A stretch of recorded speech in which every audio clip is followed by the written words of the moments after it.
Hey, hey, hey, I'm back with another modern tribal deck for ya. And this time it's based in red. Now, I know you might be looking over there on the right to that color wheel and being like, hey, now, Brian, that's not based in red. Well, it really is. I mean, you can't look at the inside because that's our mana base. You got to look at the outside. This is mainly red. Look at all that red. Now, and we had to do mana like this just because it was too sketchy not to do it like that. But there are a lot of lands that allow us to do this. So I'll talk about them in a second. But this is our elemental deck. Really, really interesting. Now it's not there is an elemental deck that exists, and it's the elemental combo, the blue red Niv Magnus elemental, which you can exile spells that you control in a stack to give it 2+1/+1 counters, and basically you just play the elemental and boom, boom, boom, boom, boom, boom, boom, give it double strike and whatever win on turn one, but it wins like 20% of the time. That's not what we're doing here. We got an actual tribal deck based around elements. I really like it. There's a lot of support for it, and it's really cool. I can't say that I like it more because that would sound weird. So first off, we got the Adaptive Automaton. This is not an elemental, of course, but it does give +1/+1 to other elements. This is really important because we're running we're running Force of Savagery, which is a 8/0 for 3.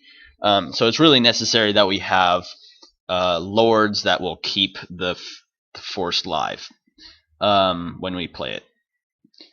So yeah, that's why that's in here.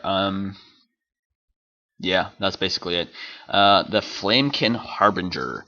Now this is a really necessary key card in the deck because this gets any elemental card from your library and puts it on top. The way you win with this deck is by playing cards like Force of Savagery and then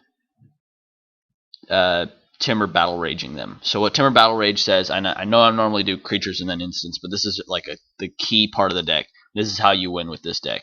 And it gives target creature double strike, and then if you control a creature power 4 or greater, it also gains trample. So trample double strike for 2 at instant speed is really, really strong. That's why, it's run in... Is it run in Infect? Timber Battle Rage and Become Immense? I mean, I know in Standard it's dominating. But anyways, so with the Flamekin Harbinger, you get stuff like Force of Savagery, Malignus, I think that's how you say that, and Nova Chaser. Those are your main guys that you're gonna win with, and we'll talk about them in a second. Just going down the line, Fulmin Intermage. It is an element, so if you need it, you can search for it. If you're, this is kind of a toolboxy deck because Harbinger can get any element, and so there's a couple toolbox elements in here that you can grab. It's also just a great card. So if you need to blow up their land, great, you can blow up their land. But also you can just let it stick around and get big because we got automatons, and also the next card, the Incandescent Soul Stroke. Doesn't really sound like a noun. Like creatures are normally nouns. Regardless, this is a elemental lord, and the secondary ability is amazing. This is also a key component to winning in one swing. You can tap 2 and put an elemental creature card from your hand onto the battlefield. It gains haste until the end of turn, and then you sacrifice it at the end of turn. So, I mean, if you need to, you can play a Fulmin Intermage off of this and then just sack it anyways.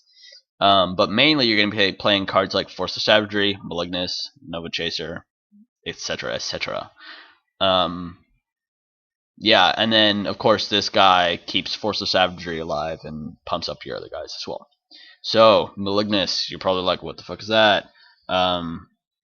This is a weird card. So, its power and toughness are each equal to half the highest life total among your opponents, rounded up.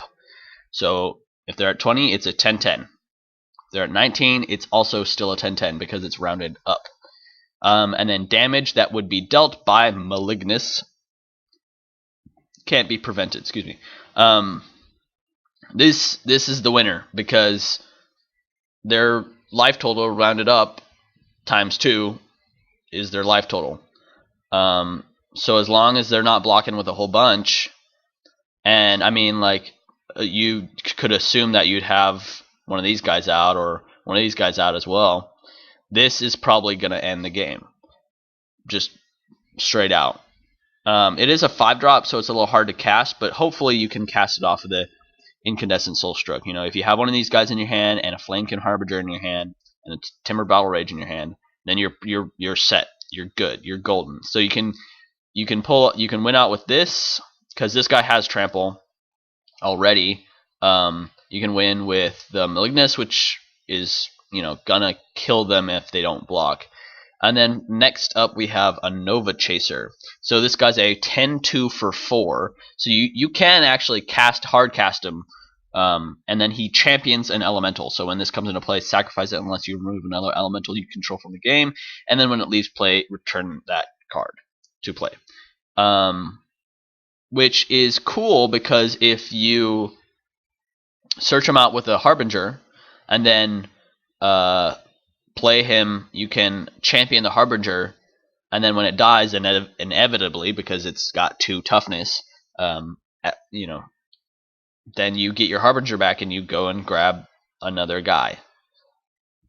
So it's not actually really a downside. You can also champion guys like Shriekmaw. Now, most of the time you're going to be evoking this guy, but you might end up hard casting it. But when Shriekmaw enters the battlefield, destroy target non-black, non-artifact creature. And you can cast it for its evoke cost, as long as you sacrifice it when it enters the battlefield. So it's either a spell or a creature. But you know, it also has fear, which means it can't be blocked except by artifact creatures and or black creatures. But mainly you're gonna using it. Yeah, good English, Brian. You're gonna be using it as a removal spell, and you can search it out with the Harbinger if you need to. Next, we've got our Smoke Braider. That sounds really cool. Braiding smoke, that would look really awesome. Anyways, this is our mana acceleration. Now, it can tap for 2 mana of any color combination as long as it's spent to cast only elemental spells and or elemental activated abilities. This is really strong because, I mean, yeah, I wonder why it's strong. And then finally, Voice of Resurgence. This is just a strong elemental. You know, you're not always going to get this combo off. It's not always going to work, so you want a Voice of Resurgence to kind of stabilize and help you keep alive until you get off what you want to do. So our lands, we've got a lot of fetch lands. So we got Bloodstained Mire and Wooded Foothills. I think those are all our fetch lands. And then like one of each of the shock lands that we need. So 1 Stomping Ground, 1 Sacred Foundry, and 1 Blood Crypt. Then we've got 1 of each of the basic lands, Forest Mountains. No, just one Forest, 1 Mountains. And then we've got Cavern of Souls, which you choose Elemental and taps for colorless or 1 of any color to spend to cast a creature of the chosen type, and then it can't be countered. Now, honestly, this card probably belongs in most tribal decks because of the can't be countered portion. I didn't include it in any of the previous ones, I don't think, just because they weren't really super color greedy. So I didn't really think about it, but you know, you could probably put them in there anyways. It sucks because they only tap for colorless unless you're casting a creature of the type you chose. So like if it's a spell heavy deck, then you don't want to be running this. And by spell I mean like instants and sorcerers. And then Primal Beyond. So this is a really cool card.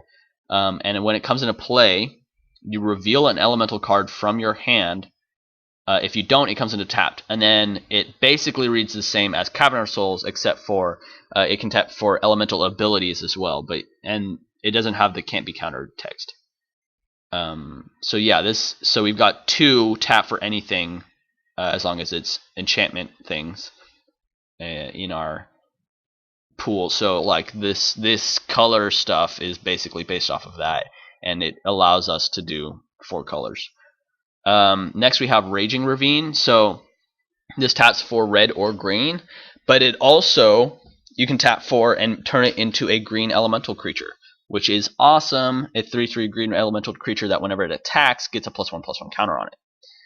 This is strong. This is very strong, because hopefully this is your other way to win, along with Voice of Resurgence, is just to beat them down with strong elementals. You know, you have your lords here. You might have a 5/5 elemental on turn 4.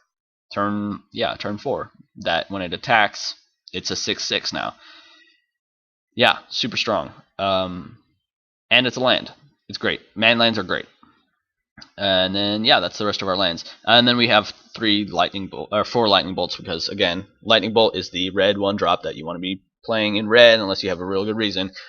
Just like Birds of Paradise and Thoughtseize and Serum Visions and what was the white one? Was there a white one? I don't think there was a white one. There's not really a white staple 1-drop. Oh, Path to Exile. I'm stupid. Wow, that took me a while. Anyways, so it wins in 2 different ways. It wins with just value creatures like Raging Ravine and Voice of Resurgence, just beating them down. It wins with, removal, Shriekmaw removal, and land removal from Fulminant Image. And then if you can stall them out with your value creatures and your removal, you win by, bringing in a Nova Chaser and Timur Battle Raging it off of this guy. So turn 4, you tap 2 into this guy and play your Nova Chaser, and then tap 2 into this guy and give it Double Strike and trample, and then you're swinging for 22, because it has at least +1/+1 from here. So it's an 11/3 Double Strike trample. So at least 22 damage coming in on turn 4, which is trample, a lot. So I really like this deck, especially just because it's kind of toolboxy with the Harbinger, but at the same time you get cool value creatures like Voice of Resurgence and Fulminant Mage. And also you get to play Force of Savagery, which is a super dope card. I really like this card. It's just a cool card. It's just a weird, cool card. But yeah, and then you get to take advantage of, like stuff like Primal. You get to play a cool 4-color deck that I think works really well with itself. Anyways, if you liked it, drop a like. If you didn't like it, drop a like anyways. It really helps out. I didn't do a sideboard for this again because, meta dependent is what sideboard is. Wow, man, English today is rough. And meta can be very local, so I don't want to impose any ideas. But if you do have any sideboard questions, make sure you comment below, and also subscribe for more modern content. Now, this is the end of the Modern Tribal series, but we've got more stuff coming out, and we got a Christmas episode next week. Super, super excited for that. It's super hilarious. I don't know if I can say super enough. Yeah. Anyways, thanks for watching, guys, and I hope to see you again.